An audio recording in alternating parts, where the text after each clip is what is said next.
오늘 우리에게 주시는 하나님의 말씀은 마가복음 1장 9절에서부터 15절까지입니다.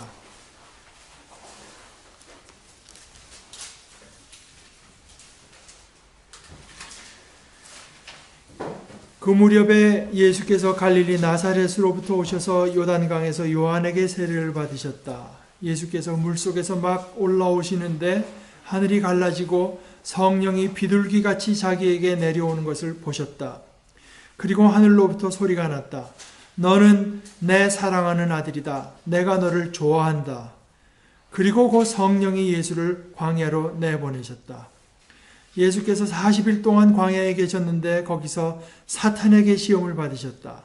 예수께서 들짐승들과 함께 지내셨는데 천사들이 그의 시중을 들었다. 요한이 잡힌 뒤에 예수께서 갈릴리에 오셔서 하나님의 복음을 선포하셨다. 때가 찼다. 하나님의 나라가 가까이 왔다. 회개하여라. 복음을 믿어라. 하나님의 말씀입니다. 하나님 감사합니다.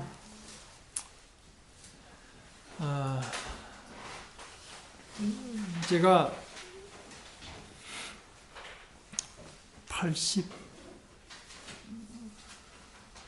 90년 정도에 이제 89년인가 90년 제가 기억이 분명치 않지만 신학 공부를 좀 해야 되겠다. 그래서 이제 미국으로 가서 신학 공부를 할 생각을 했을 때 그때 이제 제가 생각했던 목적은 한 두 가지였습니다. 그러니까 사실 저는 이제 미국으로 갈 때 신학 공부를 하러 갈 때 뭐 목사가 된다는 생각을 하고 간 것은 아닙니다. 그냥 신학 공부를 하고 싶었고 그 다음에 그렇다고 해서 뭐 꼭 안 된다고 하는 것도 아니고 그거는 이제 좀 열어둔 채로 이제 갔는데 그럼 신학 공부를 왜 하고 싶었느냐? 그것도 이제 나중에 공부를 해보니까 좀 제가 생각했던 것이 너무 좁았지만 최소한 그때는 한 두 가지가 이제 제게는 두 가지가 중요했어요. 첫째는 그 복음, 우리가 복음을 받았는데 제가 자라나면서 어려서부터 교회에서 쭉 다니면서 보니까 뭐 목사님들도 많이 만나고 뭐 유명한 분들이 강사로도 많이 오고 하는데 그분들이 이해하는 복음에 참 차이가 있는 걸 제가 많이 느꼈어요. 복음이 꼭 달랐다기보다 어떤 사람들이 이해하는 복음은 참 제 마음에 흡족하고 참 저렇게 깊이 있게 저렇게 참 풍성하게 복음을 이해하는 사람도 있구나. 근데 뭐 다 그랬던 건 아닙니다. 그러니까 나도 할 수만 있으면 복음을 좀 더 깊이 있고 좀 더 풍성하게 이해하고 싶다. 이제 그런 것이 있었고 둘째는 이제 그 성경, 이 성경을 보는데 그때만 해도 뭐 제가 그때 이제 신학교 가니까 왜 왔냐 이런 걸 쓰라고 할 때 그때도 그런 걸 잠깐 썼지만 제가 그 가톨릭을 그렇게 뭐 미워하지 않는 걸 여러분들이 다 아실 텐데 그러나 그때만 해도 보니까 뭐 가톨릭에서 그 명동성당에서 무슨 이제 그 뭡니까 그때는 그 민주화 뭐 이런 것이 많을 때가 되고 해서 그런 주제를 가지고 뭐 제사도 이제 무슨 제에서 지내고 하는데 제가 보기엔 저건 아무리 봐도 저건 뭐 밖에서 하는 건 얼마든지 받아들일 수가 있지만 교회 안에서 그런 제사를 지낸다고 하는 게 저는 아무리 봐도 옳다 옳지 않다를 떠나서 우리의 태도가 영 성숙하지가 못하다 이런 생각이 들었습니다. 그러니까 헷갈리는 겁니다. 사람들이 이걸 해도 된다고 확신을 가진 것도 아니고 뭐 안 된다고 하는 것도 안 된다고 하는 사람들도 그냥 되게 제가 보면 우겨대는 거지 뭐 참 누구나 납득할 수 있는 어떤 성경적인 근거를 갖고 하는 이야기가 아니고 그래서 참 그 교만한 생각이었는지 모르나 아직까지도 한국 교회는 너무 미숙하구나. 이제 뭐 서양 교회라고 하는 것이 제가 그때 보기에는 잘못 가는 것들도 있어도 그러나 저는 기본적인 걸 갖고 그렇게 아직 세틀다운이 안 돼서 흔들리고 있는 것 같지는 않은데 아직도 우리 한국 교회는 참 너무 많은 면에서 미숙하구나 이런 생각을 이제 해서 한국 아닌 미국으로 가기로 하면서도 과연 그 핵심은 성경을 어떻게 볼 것인가. 성경을 어떤 사람들이 그저 문자 그대로 그저 보고 그냥 덮어놓고 믿는 게 최고다 하는 사람도 있고 또 성경의 여러 가지 내용들에서 굉장히 회의적으로 보는 분들도 있고 뭐 굉장히 많은데 어떻게 성경에 있는 것이 제일 적절한 이제 자리냐. 근데 그 두 번째 그 성경을 보는 어떤 그 자리라고 할까 자세라고 할까 하는 것에 대해서 제 나름대로는 이제 신학교를 다니면서 제가 대답을 얻었다고 이제 생각을 하는데 그거는 우리 그 신학교 교수 중에서 굉장히 연세 드신 분이 있었는데 그분이 어느 날 얘기하다가 성경은 교회 안에서 읽어야 된다. 그 말이 제게는 굉장히 이제 아주 깊이 새겨졌습니다. 교회 안에서 뭐 여기 들고 와서 읽으라는 뜻이 아니라 그분의 포인트는 이겁니다. 성경은 어떤 상황에서 쓰여진 것이기 때문에 어떤 상황에서 어떤 공동체의 삶 속에서 쓰여진 것이기 때문에 그 성경이 쓰여진 어떤 그 문맥, 컨텍스트 그것이 이제 하나의 그 기독교 공동체, 교회에서 쓰여진 것이기 때문에 그 맥락, 그 컨텍스트를 떠나서는 도저히 바로 이해할 수가 없다. 성경이라고 하는 것은 뭐 혼자서 도서관에 들어가서 어학책, 신학책 몇천 권을 놓고 마스터한다고 해서 이해할 수 있는 것이 아니라 그 성경이 쓰여진 삶의 자리, 어떤 상황에서 어떻게 쓰여졌는가 하는 그 삶의 자리에서 성경을 읽을 때 비로소 이해가 되는 것이지 그 어떤 그 교회라고 하는 그 컨텍스트를 떠나서 성경을 이해한다고 하는 것은 그건 뭐 극히 왜곡됐거나 부분적인 이해일 수밖에 없다.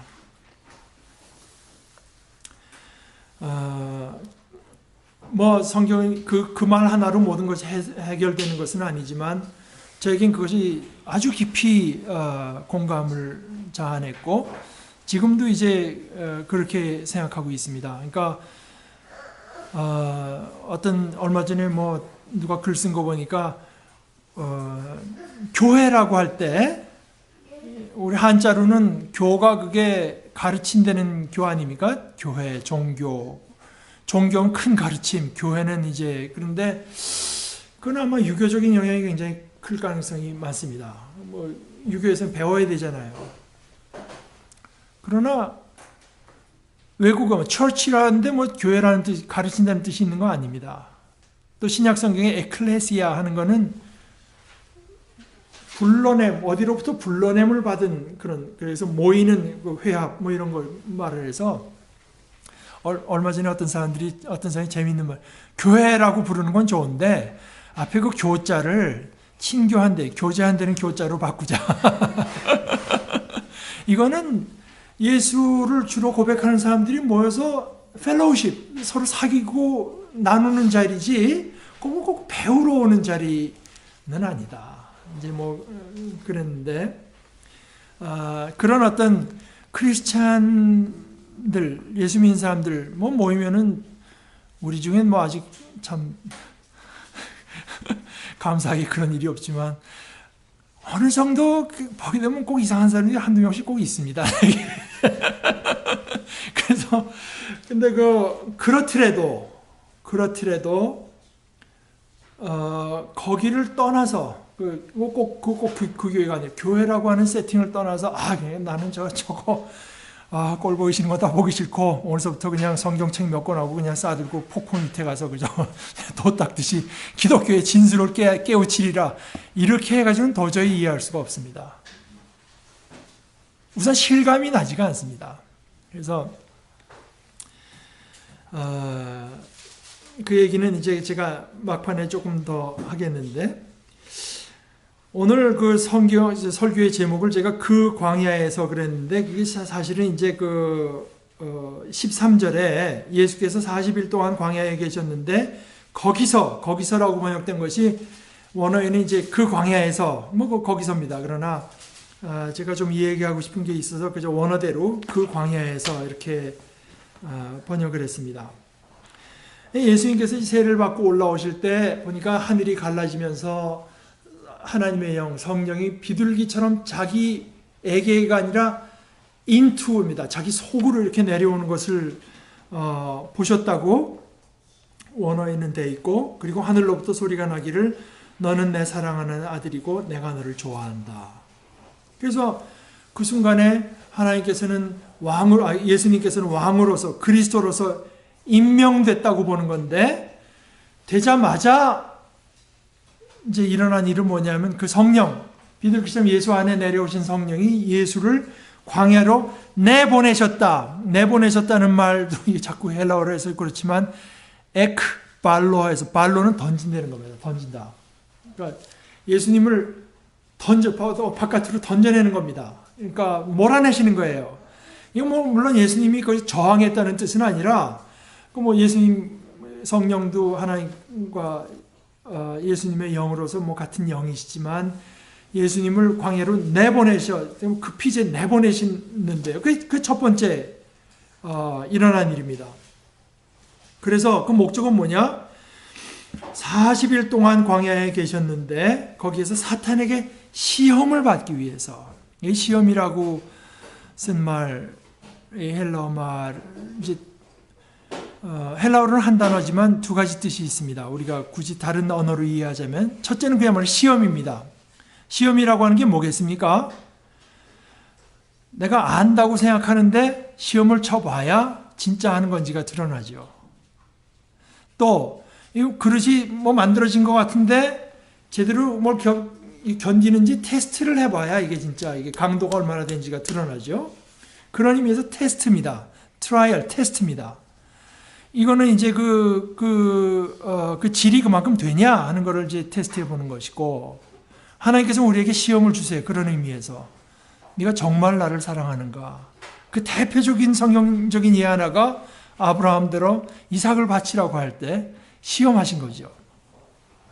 그런데 또 다른 의미로 야고보서에 그런 말이 나옵니다만, 너희가 유혹을 받을 때, 그것도 같은 단어입니다. 헬라어로는 유혹도 이제 그 같은 단어로 쓰이는데, 예를 들어서 그것은 주기도문에 우리를 시험에 들지 말게 하옵소서. 그래서 하나님 저희를 테스트하지 마시오 하는 게 아니라 저희를 temptation, 유혹에 빠지지 않게 해주십시오 하는 그런 의미입니다. 그러니까 하나님은 꼭 다른 사건일 필요는 없어. 한 가지 사건인데 그 사건을 통해서 하나님은 우리를 정말 진짜 하나님의 자녀로 이제 만들어가기 위해서 테스트를 하시는 반면에, 거기서 이제 페일한 사람들은 뭐라고 말하냐면 하나님께서 날 유혹했다고 하지만, 야고보서의 얘기가 정확히 그겁니다. 너희가 유혹을 받을 때 결코 하나님으로부터 유혹받았다는 소리 하지 마라. 하나님은 누구도 유혹하지 않는다. 너희가 유혹받은 것은 너희 욕심에 끌려서다. 그러니까 같은 사건이 하나님은 우리에게 테스트로 주시지만 우리에게는 템테이션이 될 수가 있습니다. 그래서 이제 사탄이 좋은 의미로 테스트한 것은 아니고 이제 유혹을 계속 한 것입니다. 그런데 마가복음의 특징적인 것은 그 유혹이 뭐였었는지는 말하지 않아요. 유혹받았다는 것이 중요한 것입니다. 유혹받되 사탄은 하나님을 대적하는 초자연적인 그 세력, 대적하는 자입니다. 사탄의 다른 이름은 악마입니다. 데블. 그런데 이제 이 사탄이라고 하는 말은 마가가 사탄이라는 말을 쓰는데 그 데블이라는 말을 안 써요. 근데 사실 신약 성경에는 거진 비슷하게 같은 겁니다. 데블은 그 사탄의 그 기능을 말하는 그 하는 짓. 사탄은 그 본질이 그렇다고 하는, 하나님 대적하는 자라고 하는 거고, 데블은 얼마나 흉악하게 이제 인간들을 괴롭히고 하는 그 사람, 그 존재의 어떤 기능을 이제 말하는 것인데, 같은 존재입니다. 그러니까 여러분들이 아마, 교회 오래 다녀도 그게 좀 헷갈릴 거예요. 근데 사탄하고 이제 데블은 이제 같은 건데, 신약 성경에서 사탄이라는 말은 36번 쓰이고, 데블이라는 말은 34번. 그래서 사전에는 데블은 같은 존재인데 more functional, 그러니까 그 사탄의 어떤 기능을 말하는 거다 이렇게 이제 말을 해놨고, 그리고 사탄 밑에 사탄이 부리는 악령이 많이 있습니다. 그건 영어로 말하면 데몬, 악한 영입니다. 그러니까 좀 헷갈리셨을지 모르지만 그걸 이제 한번 정리해둬도 좋을 것 같아요. 그래서 그 밑에 뭐 수많은 이제 데블을 부리게 되죠. 그래서 그 요한 1서 3장 8절에는 이렇게 있습니다. 죄를 짓는 사람은 악마에게 속해, 이게 데블입니다. 죄를 짓는 사람은 악마에게 속해 있습니다. 악마는 처음부터 죄를 짓는 자들이기 때문입니다. 하나님의 아들이 나타나신 목적은 악마의 일을 멸하려는 것입니다. 그러니까 이제 말하자면 사탄을 멸하러 오셨고, 우선 사탄과 정면으로 맞닥뜨리는 것입니다. 성령이 예수님을 광야로 보내서 사탄에게 사탄의 어떤 풀 스케일의 어떤 그 유혹을 이제 견뎌내시는 것입니다. 그 내용은 마가복음 4장이나 누가복음 4장에 이제 나와 있죠. 뭐 돌로 떡이 되게 하라든가 이제 그런 내용들입니다. 근데 여기 마가복음의 독특한 내용은 거기서 사탄에게 시험을 받으시는데 거기는 뭐라고 묘사했냐면 예수께서 들짐승들과 함께 지내셨다고 말해요. 들짐승들과. 자, 보세요. 여러분 그 유대 광야로 갑니다. 한국에는 뭐 광야라고 할 때가 사실 별로 없을 것 같아요. 제가 본 데 중에는 미국에서는 뭐 네바다주 같은 데가 뭐 그런 광야에 속할 것 같은데, 광야 뭐냐? 광야는 뭐냐? 단순히 말해서 아무것도 없는 데가 광야입니다. 아무것도 없는데, 뭐 어디 햇빛이 쨍쨍하면 어디 가서 쉴 데도 없고, 뭐 좀 푸른색이 있어서 좀 눈을 즐겁게 할 데도 없고, 어디 가서 물에 들어가서 좀 목을 추이거나 쉴 데도 없고, 그냥 뭐 즐거움도 없고 아무것도 없는데, 그 생존이라고 하는 것이 바깥에서 주어지는 무엇에 의지할 수밖에 없는데, 거기서 내가 무슨 생명을 만들어낼 수 있는 데가 아니라 그런 데 가서, 친구도 없죠. 그런 데 가서 이제 지내는데, 모세도 뭐 광야 생활, 나중에 엘리야도 주로 이제 시내산 쪽으로 가서 그런 어떤 이런 체험을 하게 되지만은요. 그런데 그러니까 예수께서 그런 어떤 모래를 벗삼아서 지냈다.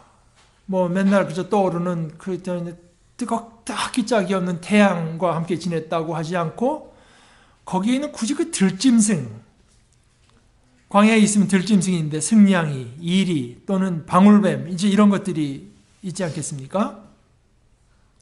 들짐승들과 함께 지냈다는 이야기. 예수님께서 함께 지낸 거 뭐 많이 있죠. 뭐 모래도 있고 뭐다. 그러나 굳이 들짐승을 말한 이유가 있을 것이다. 마가가. 그럼 뭘 말하려고 한 것이냐? 어쩌면은 뭐 이사야서 11장 6절 같은 데 나오는 것처럼 예수께서 계신 곳에 어떤 하나님의 샬롬, 하나님의 다스리심이 이루어져서 들짐승들과 조화로운 삶을 살았다고 하는 것을 의미한 것인가? 예를 들어서 이사야서 11장 5절부터 이렇게 말을 합니다. 하나님의 어떤 명하신 하나님의 통치가 이루어질 때 그 하나님의 어떤 그 뜻대로 다스리는 그 그리스도, 11장 1절이 그거거든요. 이새의 줄기에서 한 싹이 나며 그 뿌리에서 한 가지가 나와서 열매를 맺는다. 주님의 영이 그에게 내려온다. 지혜와 총명의 영, 모략과 권능의 영, 지식과 주님을 경외하게 하는 영이 그에게 내려오시니, 아마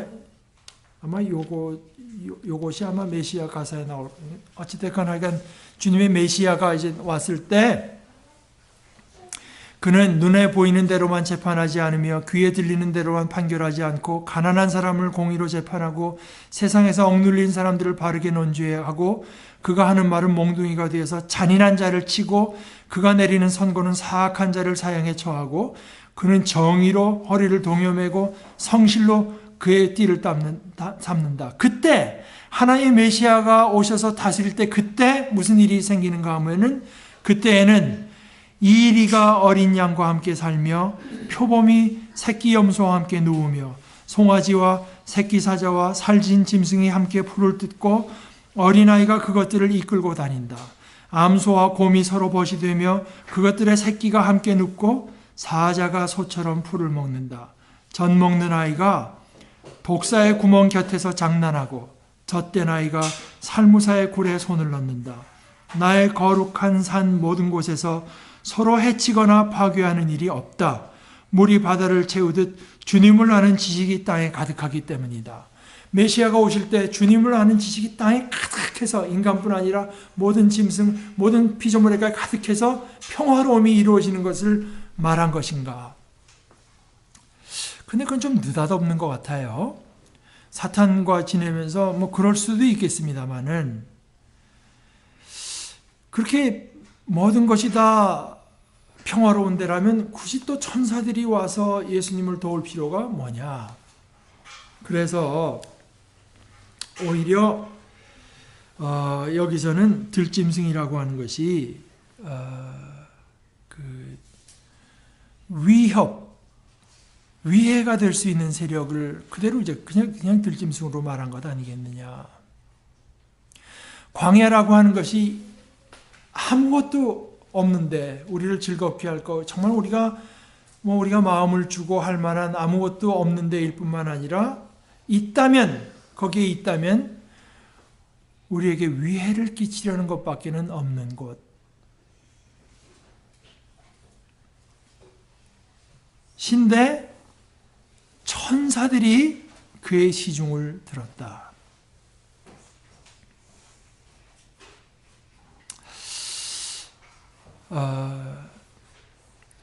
에드워드라는 분이 이 부분을 이제 말하면서 한 얘기가 특별히 그 네로의 때 크리스찬들을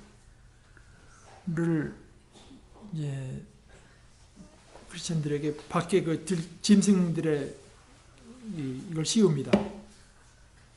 사람들은 다 구경하고 크리스찬들을 원형 경기장 안에 뭐 하이에나는 너무 크니까 하여간 그런 식으로 짐승 탈을 씌워가지고 경기장 안에다 내려놓고 있게 하고는 사자를 풀어놓습니다.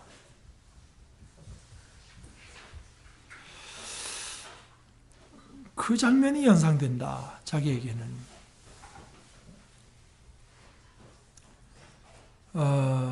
예수께서 들짐승들과 함께 있고 사탄이 어떻게든지 우리를 삼키려고 하는 그런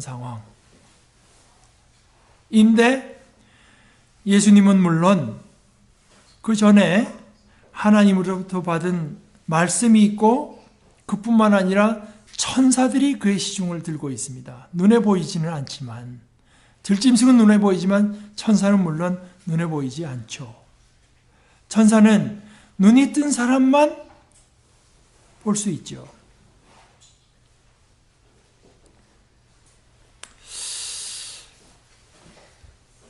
이것은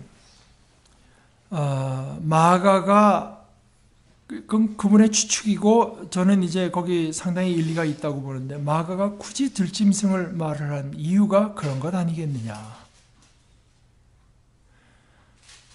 박해받고 있는 크리스찬들, 온갖 유혹에 시달리는 사람들, 지금이라도 당장 난 예수 믿지 않습니다 라고 말하면 그 위협에서 벗어날 수 있는 사람들, 그런 어떤 믿음의 형제 자매들을 마음에 두면서 예수님께서 시험받던 상황이 바로 우리가 지금 겪은 상황과 같은 것이다.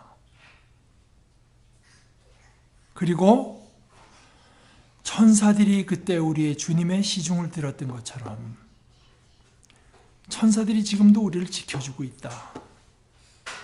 또 예수께서 그 시험을 견뎌내는 것은 자기에게 오신 성령이 나를 이곳으로 몰아냈다. 다시 말해서 내가 지금 이곳에 이런 고통을 겪으면서 있는 이유가 어쩌다가 뭐가 재수가 없어서가 아니라 성령께서 나를 역사하셔서 보낸 자리라고 하는 인식. 하나님께서 내가 여기 있기를 원하시고 여기에서 이 광야에서 바로 다른 데가 아닌 그 광야, 예루살렘 성전에서가 아니라 그 광야에서 내가 하나님의 사랑받는 자로서 하나님의 아들로서 존재하며 이겨내기를 원한다고 하는 그것. 그래서 다시 말해서 예수님은 네가 누구라고 하는 음성을 하나님께로부터 들은 것 아니겠어요? 너는 내 사랑하는 아들이다. 그리고 너는 내게 어떤 존재다. 내가 너를 좋아한다. 이 말씀과 그 다음에 그를 시시때때로 하나님의 뜻을 따라서 섬기고 돕는 천사의 힘을 힘입어서 아무것도 없는 속에서 그러나 인간의 그저 완력으로는 도저히 당해낼 수 없는 들짐승 가운데서도 이겨내신다고 하는 것을 우리에게 보여줌으로써 여러분이 겪은 상황도 같습니다 하고 하는 것을 말해주는 것이라고 저도 봅니다. 그럼 문제는 이제 우리에게 있어서 우리도 마찬가지입니다. 제가 말씀드린 것처럼 제가 처음에 말씀드린 게 바로 이 내용인데 마가의 공동체가 처했던 상황에 우리도 있는 것을 깨닫지 않고는 이 구절은 도저히 정확히 읽어낼 수가 없어요. 우리가 우리 자신을 이렇게 볼 수 있고 이렇게 여길 수 있는가? 이 세상에는 내가 아직도 가보지 못한 참 멋있는 나라가 많고 내가 아직도 맛보지 못한 맛있는 음식도 많고 내가 아직까지 즐겨보지 못한 멋있는 경치도 많고 작품도 많다. 어떻게 하면 죽을 때까지 그것을 더 많이 맛볼까? 이 세상에 뭐가 그렇게 많은 대로 볼 것인가? 많은 듯 하지만 결국 나를 만족시킬 것은 아무것도 없는 광야 같은 데로 볼 것인가? 오히려 이 세상에 어떻게 하든지 내 믿음을 흔들어 놓기 위해서, 내 믿음을 뺏어가기 위해서 호시탐탐 노리는 수많은 들짐승이 있는 곳으로 볼 것인가?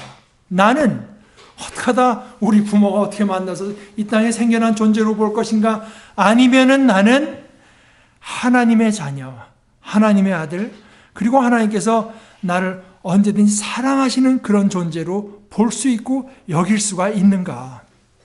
그리고 나는 이 땅에서 어떻게 하든지 그저 나 혼자 기도하고 혼자 뭐 열심히 그저 내가 가용할 수 있는 모든 자원을 동원해서 이 난관을 이겨내야 되는 존재로만 볼 것이냐? 아니면은 우리를 위협하는 것보다 더 큰 세력이 보이지는 않지만 천사가 우리를 수종 들고 있는 존재들로서 우리 자신을 볼 수 있고 여길 수 있느냐?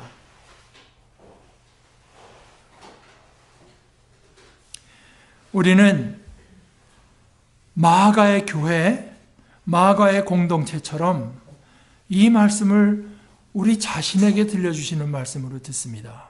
우리의 주님이 아무것도 없는 광야에서 들짐승, 전갈, 방울뱀, 이리, 승냥이 이런 것 같은 속에서 지내면서도 호롤단신 아무 무게도 없이 지내면서도 천사의 시종을 들면서 사탄의 유혹을 이겨내신 것처럼 우리도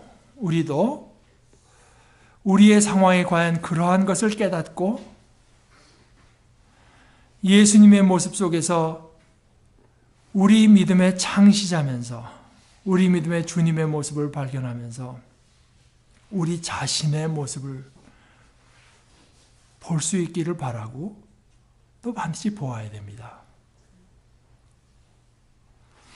우리 같이 기도하십시다. 하나님 아버지,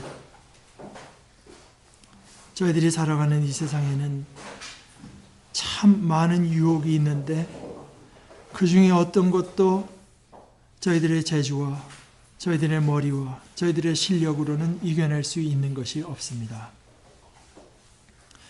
그러나 저희들은 하나님께서 우리 주님에게 말씀하셨던 것처럼 너는 내 아들이다. 내가 너를 사랑한다. 하는 말씀이 예수 그리스도를 주로 받아들인 저희들에게도 주시는 말씀인 줄로 믿어서 저희들이 과연 하나님의 자녀인 줄 믿고 하나님께서 저희를 사랑하시는 줄 믿습니다. 또 하나님께서 저희들의 믿음의 눈을 열어주실 때 도처에서 저희를 지켜주시는 하나님의 천사의 모습도 볼 수 있을 줄 믿습니다. 저희들이 비록 이 세상에서 고통을 당하나 이 복된 믿음의 자리에 있게 하시옵소서. 저희들이 시험받는 줄을 알게 하시고 이겨내게 하시옵소서. 예수님의 이름으로 기도드리옵나이다. 아멘.